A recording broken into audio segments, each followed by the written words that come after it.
혈혈성 신부전 진짜 A급이에요. 너무너무 중요해요. 잘 잡아주시고 강심제를 제일 첫 번째로 우선순위 두시고 공부해 주셔야겠습니다. 자, 두 번째 우리는 협심증에 대해서 공부를 할 겁니다. 자, 협심증 하나의 질환이라고 보기보다는 하나의 증후군으로 이해를 해야 된다. 어떤 증후군? 심장은 있잖아. 일을 하는 데 있어서 얘도 하나의 조직이잖아요. 산소와 영양분을 받아야 돼. 무엇을 통해서? 관상동맥을 통해서. 관상동맥을 통해서 산소와 영양분을 받아서 심장이 일을 하는데 심장이 일하는 데 있어 충분한 양의 혈액을 받지 못해요. 충분한 양의 산소 에너지 받지 못한다고요. 그럼 충분한 양의 혈액을 받지 못하니까 일시적으로 심장은 허혈 상태가 될 거예요. 심장이 허혈 상태가 되니 통증도 나타나죠. 이런 것을 우리는 협심증이라고 합니다. 협심증일 때 사용할 수 있는 약물에 대해서 교육할 내용들이 굉장히 많거든요. 자, 교육할 내용이 많다는 것은 그만큼 기출될 가능성이 높다는 것을 시사합니다. A급 잡아주셔야 돼요. 자, 기출을 한번 살펴볼게요. 남자 56세 김 씨는요, 협심증으로 니트로글리세린을 처방받았대요. 김 씨가 알아야 할 사항으로 옳은 것을 보기 위해서 있는 대로 고른 것은 이라고 얘기했습니다. 협심증으로 인해서 약물을 처방받았습니다. 무슨 약물을? 니트로글리세린이라고 하는 엔티지를. 협심통이 예견되는 활동을 하기 전에는 예방적으로 니트로글리세린을 복용할 수 있어요. 언제 복용할 수 있는가? 그 복용 시점. 니트로글리세린이 알코올과 상호작용하면 심한 고혈압 위기를 일으킬 수 있어요. 라고 하는 주의점. 니트로글리세린을 휴대하고 다닐 때는 솜이 깔린 휴대용 플라스틱 용기를 사용한다. 어떻게 보관할 것인가? 보관과 주의점. 니트로글리세린은 심장 박동수와 심근 수축력을 감소시켜 심근의 산소 요구량을 감소시키기 위해 복용한다. 작용 기전. 니트로글리세린 복용 후에 기립성 저혈압이 발생할 수 있으므로 세심한 주의가 필요하다. 유해 반응, 부작용과 관련돼서 주의점. 부작용과 주의점. 협심증에 대해서 공부를 할 때, 약물에 대해서 공부를 할 때, 니트로글리세린에 대해서 언제 복용할지, 주의점에 대해서, 보관 방법에 대해서, 작용법에 대해서, 그리고 유해 반응에 대해서 꼭 기억을 해 두어야 하는구나. 기출을 통해서 확인하고 넘어가도록 하겠습니다. 자, 협심증은요, 관상동맥 내에 죽상동맥 경화판이 형성되는 특징을 가졌어요. 관상동맥은 심장에 혈액을 공급해주는 동맥이야. 그런데 있잖아, 그 혈관이 판이 형성됐어. 그럼 그만큼 혈류량이 감소될 수밖에 없죠. 따라서 이 심장 근육에 대한 산소의 공급이 감소되는 결과를 초래해서 혈액 공급이 안 되니 산소의 공급도 감소하게 될 거고요. 그로 인한 가슴의 통증과 압박을 이야기합니다. 운동 혹은 단순히 계단 오르는 것과 같이 심장에 대한 부하를 증가시키는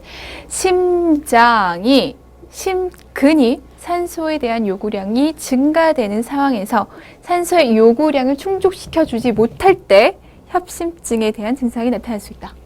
어떤 활동이라도 고통스러운 협심증 발작을 일으킬 수 있습니다. 항협심증 약물은 관상동맥을 확장시키고 얘가 지금 좁아져서 나타났잖아요. 그렇다면 얘를 확장시켜서 많은 혈액을 공급시킬 수 있도록 하고 심장 근육에 대한 산소 공급을 증가시킴으로 인해서 가슴의 통증과 압박을 완화할 수 있다. 혈관 확장 약물은 동맥혈관의 평활근을 이완시키고 이로 인해서 혈관 확장, 주로 소동맥이나 세동맥 혈관의 크기를 증가시킨다. 말초동맥, 뇌동맥, 관상동맥 질환들은 대개 그 부위의 혈액의 흐름이 감소되기 때문에 좁아진 동맥을 확장시켜주는 약물들은 그 혈관에 더 많은 혈액을 운반하도록 하고 혈관이 지금 좁아져서 나타나는 문제점들이었잖아요. 그러면 혈관을 확장시키는 약물을 줌으로 인해서 더 많은 혈액을 공급시켜 줄 수 있도록 하고 따라서 병소를 향한 혈액의 흐름이 증가될 수 있다. 그 부위에 대한 혈류의 증가는 완전히 혹은 부분적으로 증상을 완화시킬 수 있다.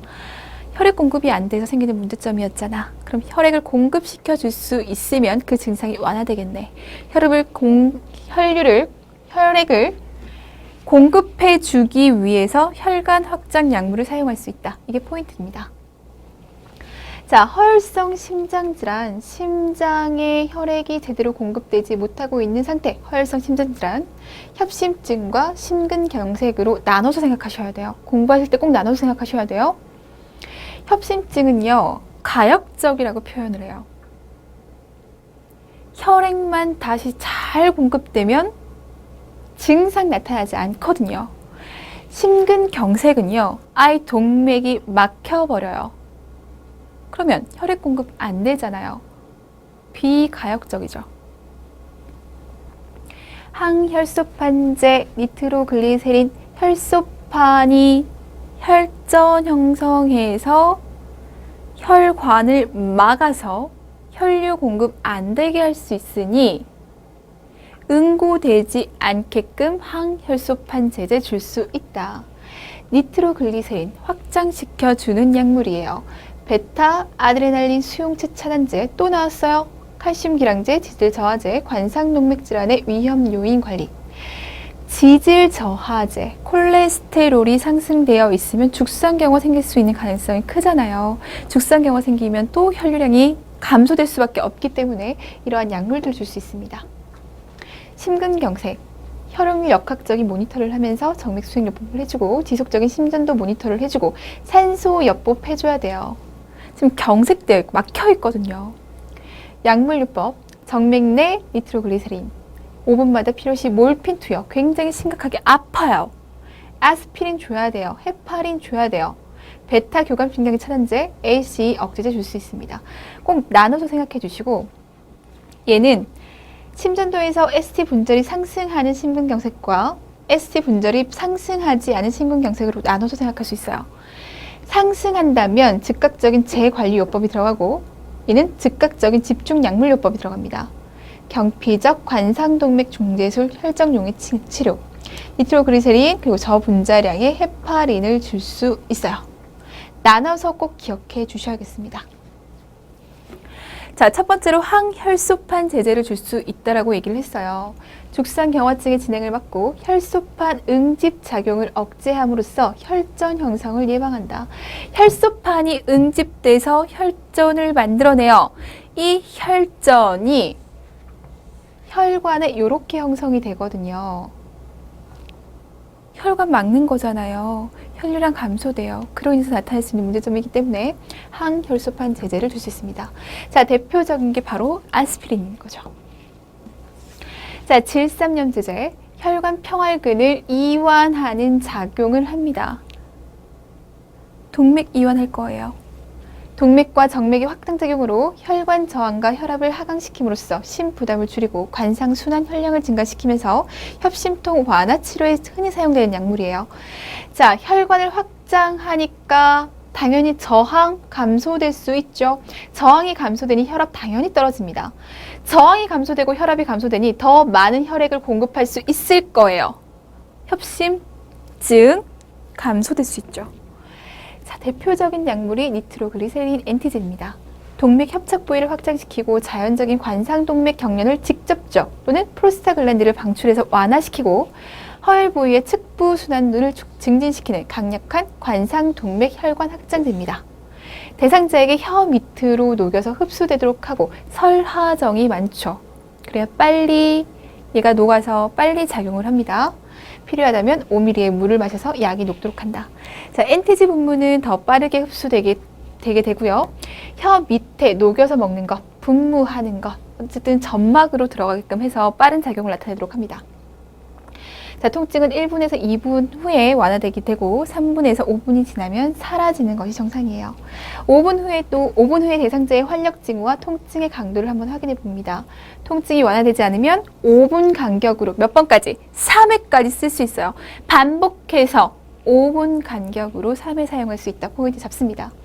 수축기 혈압이 100 이하거나 먼저 잰 혈압보다 25mHg, 25보다 낮아졌다면 다리를 머리보다 올리게 하고 눕게 하고 의사에게 알린다. 너무 강력하게 혈압이 떨어지는 거죠. 혈압이 너무 강력하게 떨어지다 보니 또 다른 문제점을 가지고 올 수 있다. 빨리 노티하자. 협심증은 대개 엔티지에 반응합니다. 세정을 사용 후에도 통증이 지속되면 심근경색일 가능성이 높아져요. 부작용으로 반응성 빈맥, 저혈압, 두통, 얼굴 홍조, 실신, 뇌경색이 나타날 수 있습니다. 자, 체위 변경 시 기립성 저혈압이 나타날 수 있겠죠. 혈압이 떨어지니까. 취약에 대한 환자 교육 A급 잡아주시고, 엔티지를 협심통의 발작을 예견할 수 있는 상황. 아, 내가 운동을 할 예정이야. 내가 축구를 할 예정이야. 그렇다면 심장이 많은 산소를 요구할 때죠. 심장이 산소를 많이 요구할 때 협심통이 나타날 수 있으니 그것을 예상할 수 있는 상황 전에 엔티지를 먹는 것이 좋습니다. 운동 전, 식사 전, 정서적으로 스트레스를 받을 수 있는 상황, 성행위 전, 어떤 상황, 협심통을 일으킬 수 있는 상황, 그런 상황에서 예방하도록 엔티지를 주도록 한다. 혀 밑에 넣고 녹여서 삼키면 흉통을 예방할 수 있습니다. 두통, 현기증, 안면 홍조, 저혈압의 부작용이 올 수 있기 때문에 앉은 상태에서 약을 복용하는 것이 안전합니다. 갑자기 핑 어지러워서 쓰러질 수 있는 거죠. 안전에 대한 문제점이 있어요. 항상 엔티지 휴대하고 다니면서 통증이 나타나는 것이 예견되기 전에 복용을 하고, 통증이 나타났다면 바로 복용할 수 있도록 하고, 환자의 가족들은 약을 두는 장소를 꼭 기억해야 하며 발작이 일어나면 즉시 투약할 수 있도록 합니다. 엔티지는 항상 신선한 약이 효력이 있고요. 제조일이 3개월 이상 지난 것은 사용하지 않습니다. 약의 효력이 있다, 신선하다. 엔티지를 혓바닥 밑에 넣었을 때 따끔따끔하다, 자결감이 있다. 그럼 그건 이상한 것이 아니라 신선하다, 이렇게 볼 수 있다는 겁니다.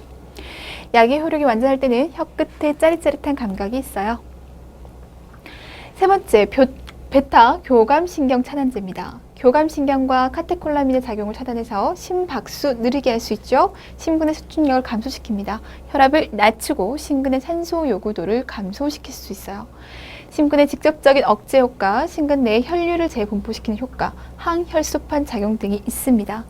만성 안정형 협심증 대상자는 베타 차단제로 치료해서 허혈의 증상 횟수, 강도, 기간 줄여주고 운동 능력을 증가시킨다. 자, 협심증도 우리가 세 가지로 분류할 수 있어요. 그 분류에 따른 특징, 그리고 그 분류에 따라서 어떤 약제를 사용하는 것이 효과적인지 기억을 해주시면 되겠습니다. 무증상 허혈증, 혈관 긴장도 변화로 인한 협심증, 불안정형 협심증, 급성 심근경색증을 치료하기 위해서 사용한다. 초기에 베타 차단제를 투여하면 경색의 크기, 악성 심실 부정맥의 출현, 흉통, 심장마비의 위험, 사망률을 감소시킨다. 베타 차단제 요법을 중단할 때는 반드시 약물의 양을 서서히 감소시킬 수 있도록 해주시고요. 치료 목표는 협심증 발작 빈도의 감소와 억제, 안정시 심박수 50에서 60회분, 운동시 심박동수와 혈압의 감소, 부작용을 예방하는 것이다. 저혈압, 섬액, 기관지 천식, 방실결절 기능 부전, 말초 혈관 질환에 의한 다리 통증, 당뇨 환자가 고혈당 경우에는 금기하면서 중단해야 된다. 베타 교감신경 차단제 계속적으로 나오고 있어요. 질환과 연결시켜서 필요한 특징들을 뽑아가시면 됩니다. 자, 칼슘 통로 차단제, 심근 세포막을 통과하는 칼슘 이온이 전류를 차단해서 심근의 수축력을 억제시켜요. 평활근을 이완시켜요. 그래서 심근의 산소 수요량을 감소시킬 수 있죠. 칼슘이요, 심근에게 흥분성을 유도하는 약물이잖아요.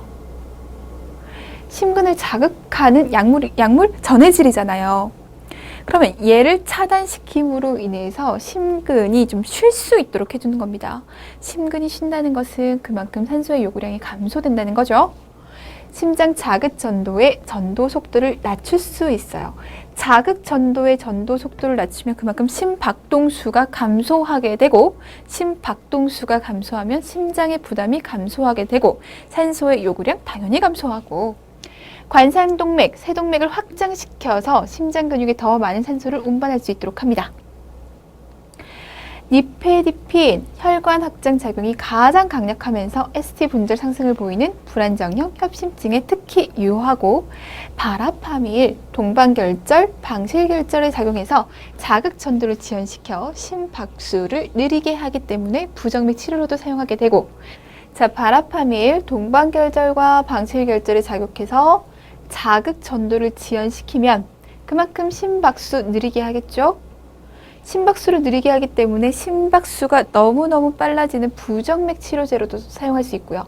상심실성 부정맥이 동반된 협심증 환자에게 투여할 수 있습니다. 이 약물은요, 앞에 두 가지 약물의 중간 정도의 양리작용을 보이면서 부작용이 적기 때문에 협심증에 자주 사용할 수 있죠. 자, 칼슘 통로 차단제에 어떠한 작용점을 가지고 있는지 기억해 주세요. 자, 스롬빈 억제제 헤파린에 대한 얘기를 해봐야겠어요. 자, 기전은 안티스롬빈 3와 결합해서 활성화시킴으로써 스롬빈은 물론이고 다른 활성화된 응고인자를 억제시킨다 라고 되어 있습니다. 응고 기전을 좀 알고 계셔야 되죠. 어떻게? 프로스롬빈이 스롬빈이 돼. 이 스롬빈이 피브리노겐을 피브린으로 만들어서 응고 기전이 일어나. 피브린이 만들어졌잖아. 그럼 여기 혈구들이 붙어서 더 응고 기전은 땅땅해지지. 혈전 형성되는 거야. 이거잖아요. 근데 뭘 억제한다고요? 스롬빈을 억제한다고요. 스롬빈을 억제하니 당연히 피브리노겐이 피브린이 안 되죠. 혈전 형성 안 된다고요. 혈전 형성이 되지 않게끔 하는 약물입니다. 대표적으로 헤파린이죠. 자, 정맥 조사하는 동안 ATT, PTT 수준을 정상 수준보다 1.5배에서 2.0배로 높게 유지하면서 심박동수 상승, 혈청 혈색소와 헤마토크리트의 감소 등 출혈 경량을 관찰하고 예방해야 된다. 출혈 경량이 있는 상태에서 얘를 줄 수는 없어요. 출혈 경량이 있다는 것은 출혈될 가능성이 높다는 건데 출혈되면 빨리 이 응고 기전이 나타나야 되잖아요. 응고 기전 안 나타나면 어떻게 돼요? 문제 생기잖아요. 치료 효과를 알아보기 위해서 APTT를 검사해 볼 수 있고 잘 치료되고 있다 이것을 얘기해 주는 것이 1.5에서 2.0배라는 거, 2배라는 거. 자, ACE 억제제입니다. 동맥과 정맥을 확장시켜요. 심장의 부담을 덜어줘요. 심실의 구혈류를 증가시키면서 동맥경화의 진행을 억제할 수 있습니다. ACE 억제제 우리 보고 왔어요? 지질 저하제. 자, 총 콜레스테롤이 상승되고 중성지방이 상승되고 저밀도 지단백 콜레스테롤 LDL이 상승하게 되고 고밀도 지단백 콜레스테롤 HDL이 감소되면 문제죠. 문제잖아요. 얘를 개선시킬 수 있도록 관상동맥 질환의 예방에 있어 중요한 부분을 차지하기 때문에 치료에 반드시 포함되어야 한다. 지질 저하제. 식사운동요법으로 6개월간 지질 하강에 대한 노력을 해도 저밀도 지단백 LDL 콜레스테롤이 기준치 목표치와 비교해 봤을 때 변화가 없을 때 지질 저하제를 투여할 수 있다. 우리가 LDL, HDL 얘기할 때 LDL은 나쁜 애, HDL은 좋은 애, 그래서 LDL은 낮아야 되고 HDL은 높아야 돼 이렇게 얘기를 하죠. 뒤에서 우리 공부를 할 겁니다. 자, 안지오텐신 컨버팅 엔자임 이니비터 ACEIS 안지오텐신 전환 효소 억제제 역시 앞에서 보고 왔던 약물. 저용량의 ACEI는 아큐트 뭐예요? 급성 심근경색이잖아요. 대상자에게 24시간 이내에 시작하고 무기한으로 지속하도록 권한다. 사망률과 심실기능 부전 그리고 재경색의 유병률을 감소시키기 때문이다. 부작용은 저혈압, 혈관 부종, 지속적 기침, 크레아틴 성소율의 감소 등이 나타날 수 있다. 안지오텐신 2 리셉터를 블록화시키겠다. 뭐예요? 안지오텐신 2 수용체 차단제입니다. 자, ACEIS에 추가하였을 때 효과가 상승되지 않으나 안지오텐신 전환효소 억제 치료에 과민한 대상자에게 사용할 수 있다. 안지오텐신 전환효소 억제제 또는 안지오텐신 2 수용체 차단제는 좌심실 기능 부전 대상자와 당뇨 환자에서 베타 차단제와 나이트레이트 치료에도 불구하고 앞에서 봤던 약물이죠. 고혈압을 동반한 경우가 아닌 난 ST 상승이 보이지 않는 심근경색인 경우에는 추천하지 않는다. 포인트만 잡아가시면 됩니다. 우리 기자는 앞에서 다 보고 왔잖아요. 여기까지 정리를 해주시면 돼요. 자, 협심증 너무너무 중요하고요. 증상과 연결시켜서 생각하신다면 약물의 작용 기전 이해하는 것은 어렵지 않으실 거예요. 가장 중요한 거, 우선순위 1순위로 둬야 되는 것은 나이트레이트라는 거, 엔티지라는 거, 나이트 글리세린이라는 거, 엔티지라는 거, 엔티지에 대한 작용점들, 부작용들, 교육 내용들 모두 다 같이 묶어서 자세하게 봐주시면 되겠습니다. 자, 여기까지가 협심증 약물들이었어요. 협심증이 왜 발생하는지를 잘 이해하시고 그것을 해결하기 위한 작용 기전들을 생각해 보시면서 약물 하나하나를 이해하시면 좋겠습니다.